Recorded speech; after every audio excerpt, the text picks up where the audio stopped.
बच्चों कैसे हैं आप लोग। तो कल मैंने आप लोगों को बताया था लाइसोसोम्स के बारे में। अब आज हम लोग बात करने जा रहे हैं माइटोकॉन्ड्रिया के बारे में। चलिए बच्चों देखते हैं।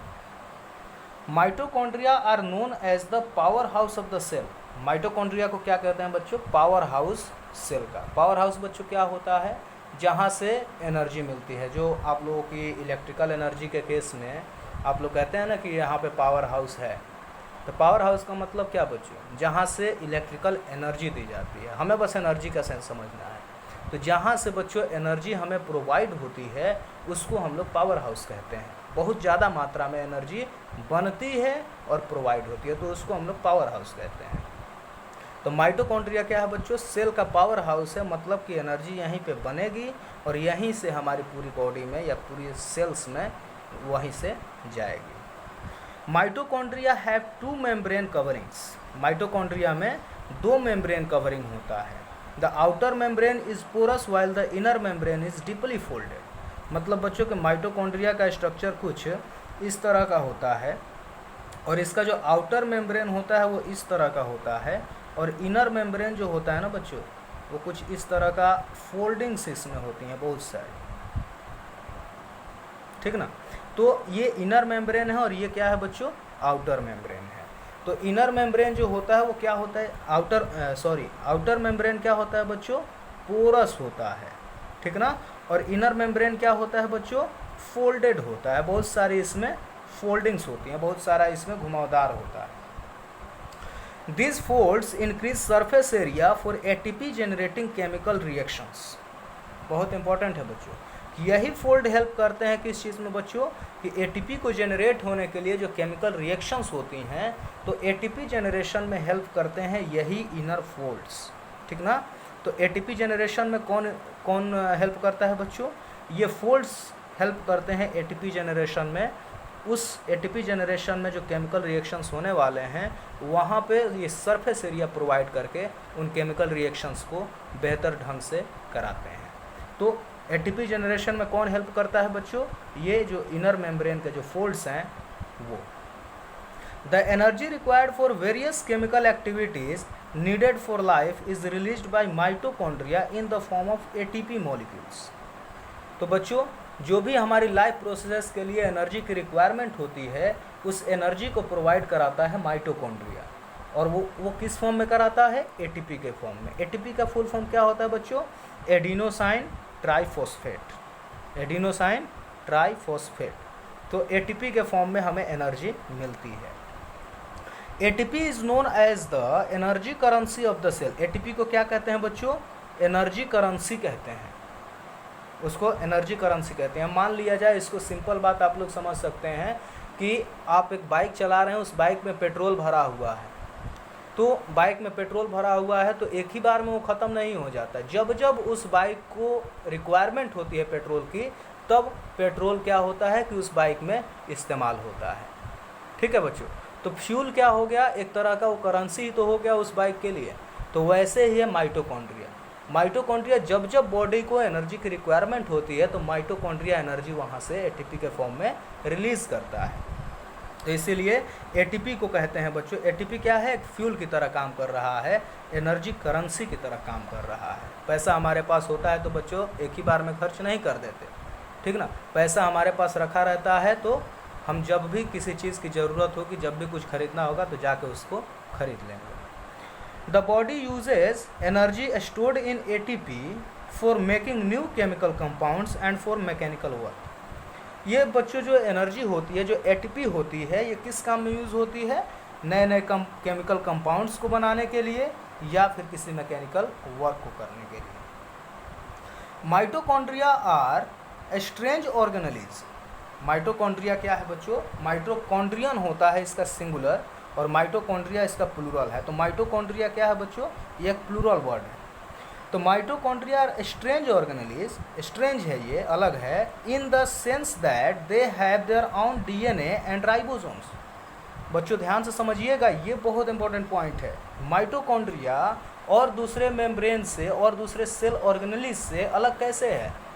तो अलग इसलिए है बच्चों क्योंकि पहली बात तो ये डबल मेम्ब्रेन है, तो डबल मेम्ब्रेन वाले और भी ऑर्गेनेलीज होते हैं, ठीक है, तो ये अलग नहीं है। लेकिन अलग कैसे है, क्योंकि इसका अपना डीएनए होता है और अपने राइबोसोम्स होते हैं। बच्चों डीएनए किस में था, न्यूक्लियस में, ठीक ना, तो न्यूक्लियस की तरह भी ये वर्क करता है।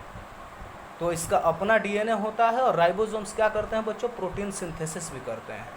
तो सिंपल सी बात आप लोग समझ लीजिए कि माइटोकॉन्ड्रिया एक स्ट्रेंज ऑर्गेनेली है, सेल ऑर्गेनल है, जिसका अपना डीएनए होता है और अपना राइबोसोम्स होते हैं। Therefore, mitochondria are able to make some of their own proteins, और इसीलिए माइटोकॉन्ड्रिया कुछ अपना प्रोटीन भी बनाने में सक्षम होता है। तो बात समझ में आ रही है बच्चों। माइटोकॉन्ड्रिया के बारे में मैंने क्या बताया आपको कि माइटोकॉन्ड्रिया को सेल का पावर हाउस कहते हैं। माइटोकॉन्ड्रिया में 2 मेम्ब्रेन होते हैं। ये आउटर मेम्ब्रेन जो होता है पोरस होता है, इनर मेम्ब्रेन बहुत ज़्यादा फोल्डेड होता है। ये जो फोल्ड्स होते हैं वो एटीपी जनरेटिंग केमिकल्स को बनाने में, एटीपी जनरेटिंग केमिकल रिएक्शंस को करने में हेल्प करते हैं, सरफेस एरिया बढ़ा के। बहुत सारे केमिकल एक्टिविटीज़ के लिए जो एनर्जी की आवश्यकता होती है वो हमारी बॉडी में माइटोकॉन्ड्रिया एटीपी के फॉर्म में रिलीज़ करता है। एटीपी को एनर्जी करेंसी कहते हैं बॉडी का, ठीक ना, या किसी सेल का। और ये जो एटीपी होता है ये कहाँ यूज़ होता है, केमिकल कंपाउंड्स को बनाने में या फिर मैकेनिकल वर्क को करने में। माइटोकॉन्ड्रिया एक स्ट्रेंज सेल ऑर्गेनल है क्योंकि इसका अपना डीएनए होता है और अपना राइबोसोम्स होते हैं, और इसी के चलते ये अपना प्रोटीन बनाने में सक्षम होता है। तो बच्चों बहुत इम्पोर्टेंट है, इस पर आपके एक्सरसाइज क्वेश्चंस में 2 क्वेश्चंस हैं, ठीक ना, तो उन क्वेश्चंस को आप लोग ज़रूर करिएगा अपने से। आगे चलते हैं बच्चों। अगला सेल ऑर्गेनल है plastids. Plastids are present only in plant cells. देखिए बच्चों बहुत इंपॉर्टेंट है ये। अगर आपको प्लांट सेल और एनिमल सेल में डिफरेंस करने के लिए आ जाए तो ये एक डिफरेंस हो सकता है, ठीक ना, कि प्लांट सेल्स में सिर्फ और सिर्फ प्लांट सेल्स में ही प्लास्टिड्स होते हैं, एनिमल सेल्स में प्लास्टिड्स नहीं होते हैं। तो ये एक डिफरेंस में आप लोग इस्तेमाल कर सकते हैं इस पॉइंट को कि प्लास्टिड्स किस में होते हैं बच्चों, सिर्फ प्लांट सेल्स में होते हैं। There are 2 types of plastids. Plastid 2 तरह के होते हैं, क्लोरोप्लास्ट मतलब कि coloured plastids and leucoplast white और कलरलेस प्लास्टिड्स। बच्चों क्लोरोप्लास्ट मतलब कि प्लास्टिड 2 तरह के होते हैं। एक होते हैं क्रोमोप्लास्ट में, क्लोरोप्लास्ट में कह रहा था, ये क्रोमोप्लास्ट है। तो कलर्ड प्लास्टिक होते हैं क्रोमोप्लास्ट। बच्चों क्रोमा मीन्स होता है कलर, ठीक ना, क्रोमा मीन्स होता है कलर, और chromoplast means that coloured plastids. Leucoplast जो होते हैं बच्चों ये वाइट होते हैं या फिर कलरलेस होते हैं। Chromoplasts containing the pigment chlorophyll are known as chloroplasts. मतलब कि बच्चों वो क्रोमोप्लास्ट जिसमें कि क्लोरोफिल होता है उसको हम लोग क्लोरोप्लास्ट कहते हैं। बच्चों इंपॉर्टेंट पॉइंट है, ध्यान से समझिएगा कि एक्चुअली जो क्रोमोप्लास्ट है, क्रोमोप्लास्ट में अगर ग्रीन कलर का पिगमेंट होगा, या ये कहें कि क्रोमोप्लास्ट में अगर क्लोरोफिल होगा तो उस क्रोमोप्लास्ट को हम लोग क्लोरोप्लास्ट नाम देंगे। क्लियर हो रही है बात। Chloroplast are important for photosynthesis in plants. Chloroplast के बारे में आप लोग जानते हैं बच्चों कि क्लोरोफिल जो होता है वो फोटोसिंथेसिस में हेल्प करता है, और क्लोरोफिल होता कहाँ है, क्लोरोप्लास्ट में। Chloroplast are also contain various yellow और orange pigments in addition to chlorophyll. बच्चों जो क्लोरोप्लास्ट होते हैं उसमें क्लोरोफिल के अलावा भी येलो पिगमेंट होते हैं या फिर ऑरेंज पिगमेंट होते हैं। आपने लीफ देखा होगा ना, लीफ के कुछ कलर्स देखे होंगे ना अलग अलग, तो वो इसी के चलते है कि क्लोरोप्लास्ट में ग्रीन पिगमेंट के अलावा भी कुछ अलग तरह के पिगमेंट होते हैं जैसे कि येलो या फिर orange. Leucoplast are primarily organelles in which materials such as starch, oils and proteins granules are stored। तो बच्चों ल्यूकोप्लास्ट में क्या होता है, ल्यूकोप्लास्ट एक ऐसा सेल ऑर्गेनली है, मतलब कि ऐसा प्राइमरली ऑर्गेनल है जिसमें कि स्टार्च, ऑयल्स या फिर प्रोटीन्स ग्रेनुअल्स, प्रोटीन के छोटे छोटे पार्टिकल्स वो उसमें स्टोर होते हैं। तो बच्चों प्रोटीन, ऑयल्स, स्टार्च किस में स्टोर होते हैं, ल्यूकोप्लास्ट में। क्लोरोफिल अगर किसी क्रोमोप्लास्ट में होगा तो इसको क्या कहेंगे? क्लोरोप्लास्ट। क्रोमोप्लास्ट अलग अलग डिफरेंट कलर्स के लिए, लीफ की जो कलर्स होते हैं उसके लिए रिस्पॉन्सिबल होता है। The internal organisation of the chloroplast consist of numbers membrane layers embedded in a material called the stroma.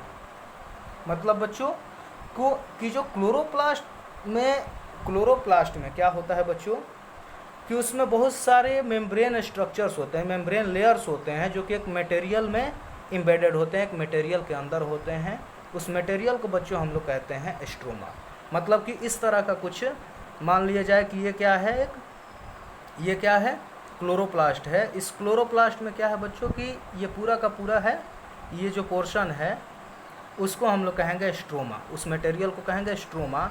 और इसी में कुछ इस तरह के स्ट्रक्चर्स पाए जाते हैं, स्टैक जैसे, इसी तरह के ये सब जो स्ट्रक्चर्स हैं ना बच्चों, ये स्ट्रक्चर्स इस तरह के, तो यही नंबरस मेम्ब्रेन लेयर्स इसमें पाए जाते हैं। उन्हीं लेयर्स के बारे में बात की जा रही है कि एक के ऊपर स्टैक के फॉर्म में वो लेयर्स होते हैं, ठीक ना।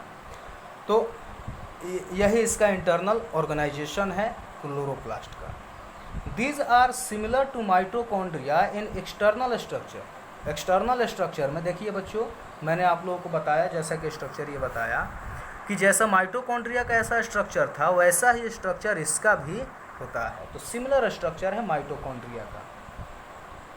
Like the mitochondria, plastids also have their own DNA and ribosomes. Mitochondria की तरह ही बच्चों प्लास्टिड्स में ही इनका अपना डीएनए होता है और राइबोसोम्स होते हैं। तो बच्चों प्लांट में जो प्रोटीन सिंथेसिस का काम जो होता है एनर्जी के अलावा, एनर्जी तो माइटोकॉन्ड्रिया से ही मिलेगा, लेकिन प्रोटीन सिंथेसिस का जो काम है वो प्लास्टिड्स में होता है, ठीक ना बच्चों। इंडोप्लाज्मिक रेटिकुलम में भी होता है, लेकिन प्लास्टिड्स जो होंगे बच्चों वो सिर्फ प्लांट सेल में होते हैं और उनका अपना माइटोकॉन्ड्रिया की तरह एक्सटर्नल स्ट्रक्चर होता है। माइटोकॉन्ड्रिया की तरह ही उनका अपना डीएनए होता है और माइटोकॉन्ड्रिया की तरह ही उनका अपना राइबोसोम्स भी होते हैं। क्लियर हो रही है बात? क्योंकि प्लांट्स को ज़्यादा प्रोटीन की आवश्यकता है ना बच्चों, तो ईआर क्या करता है कि ईआर तो प्रोटीन उनको देता ही है, जिससे उसकी जो प्रोटीन रिक्वायरमेंट है वो पूरी नहीं हो पाती। तो इसीलिए बच्चों ये जो प्लास्टिड्स होते हैं ये भी प्रोटीन की रिक्वायरमेंट को पूरा करने के लिए प्रोटीन देते हैं। क्लियर हो रही है बात? माइटोकॉन्ड्रिया में भी उस अपना डीएनए, माइटोकॉन्ड्रिया चूँकि प्लांट में भी होगा, एनिमल में भी होगा, तो इंडोप्लाज्मिक रेटिकुलम द्वारा भी प्रोटीन बनेगा, माइटोकॉन्ड्रिया द्वारा भी प्रोटीन बनेगा, और साथ ही साथ प्लास्टिड्स द्वारा भी एडिशन में ये है जो कि प्लांट में ही होता है सिर्फ, तो ये भी प्रोटीन का सिंथेसिस करेगा। तो बच्चों आज के लिए हम लोग इतना ही रहने देते हैं। कल हम लोग पढ़ेंगे लास्ट टॉपिक हम लोग इस चैप्टर का।